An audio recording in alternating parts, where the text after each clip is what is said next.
আজ আমি আপনাদেরকে লাউ শাকের একটা অসাধারণ রান্না তৈরি করে দেখাবো। আর লাউ শাকের এই রান্নাটা ডিম দিয়ে তৈরি করে দেখাবো। খেতে দারুণ স্বাদের হয়, আপনারাও অবশ্যই রান্নাটা তৈরি করে দেখবেন। ডিম, লাউ শাক আর তার সাথে দিয়ে দেব একটা মাঝারি সাইজের আলু। খুব বেশি ঝাল মশলার প্রয়োজন নেই, খুব কম ঝাল মশলাতেই দারুণ স্বাদের এই রান্নাটা তৈরি করে দেখতে পারেন।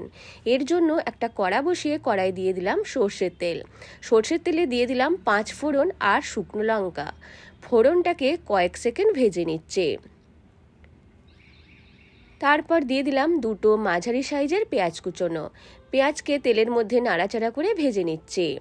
পেঁয়াজটা যখন হালকা ভাজা হয়ে যাবে তখন আলুটাকে ঠিক এই রকম লম্বা টুকরো করে কেটে নিয়েছে। পেঁয়াজের সাথে মিশিয়ে আলুকেও কিছুক্ষণ ভেজে নিচ্ছে। কিছুক্ষণ আলুকে ভেজে নেওয়ার পর এর মধ্যে দিয়ে দেব লাউ শাক। লাউ শাকের সাথে কয়েকটা ডাঁটাও আছে, একসাথেই সব কিছুকে দিয়ে দিচ্ছি। আরও 1-2 মিনিট মতো ভেজে নেব। আপনারা লাউ শাকে নতুন কিছু খেতে চাইলে অবশ্যই ডিম দিয়ে এই রান্নাটা তৈরি করে খেয়ে দেখবেন। পেঁয়াজের সাথেও লাউ শাককে কিছুক্ষণ ভেজে নিলাম। এইবার এর মধ্যে দিয়ে দেব পরিমাণ মতো ঝাল মশলা, নুন, হলুদ গুঁড়ো আর লঙ্কা গুঁড়ো। বেশ ভালো করে ভাজা হয়ে গেছে। এইবার এর মধ্যে দিয়ে দেব জল, প্রায় 1 গ্লাস পরিমাণ জল দিয়ে দিলাম। দিয়ে দেব হলুদ গুঁড়ো, লঙ্কা গুঁড়ো আর নুন। সব কিছুকে ভালো করে মিশিয়ে ঢেকে দেব, ভালো করে সেদ্ধ করে নেওয়ার জন্য। সব কিছুকে ভালো করে মিশিয়ে ঢেকে রেখে দিচ্ছি। প্রায় 5-7 মিনিট মতো ঢেকে রাখবো। ঢাকনা খুলে দেখে নিচ্ছি সেদ্ধ হয়েছে কিনা। ভালোভাবে সেদ্ধ হয়ে গেছে। এইবার আমি একটা অন্য পাত্রের মধ্যে ঢেলে নিলাম। আবার কড়াটা বসিয়ে কড়াই প্রায় 1 চামচ মতো তেল দিয়ে দিলাম 1/2 চামচ মতো রাঁধুনি আর 4 কোয়া রসুন ফোড়ন। ফোড়নটাকে কয়েক সেকেন্ড ভেজে নিয়ে এর মধ্যে দিয়ে দেব দুটো ডিমকে ভেঙে অল্প একটু নুন দিয়ে ফেটিয়ে রেখেছিলাম। ডিমগুলো দিয়ে দিলাম। ডিমকে ভেজে নিচ্ছি।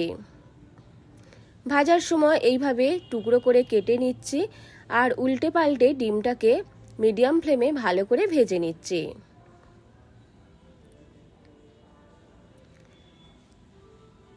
ডিম বেশ ভালো করে ভাজা হয়ে গেলে এর মধ্যে দিয়ে দেব আগে থেকে সেদ্ধ করে রাখা লাউ শাক আর আলু।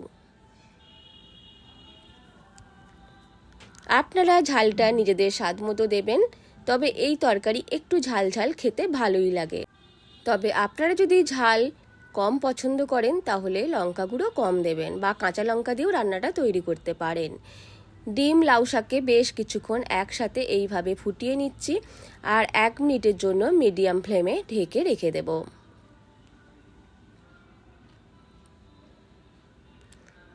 1 মিনিট ঢেকে রেখেছিলাম, ঢাকনা খুলে দেখে নিচ্ছি। আপনারা গ্রেভিটা নিজেদের পছন্দ মতো রাখবেন। ঠিক এই অবস্থায় আমি এইবার তরকারিকে নামিয়ে নেব।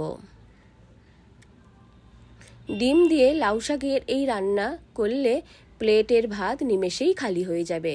অন্য একটা পাত্রের মধ্যে নিয়ে নিচ্ছি।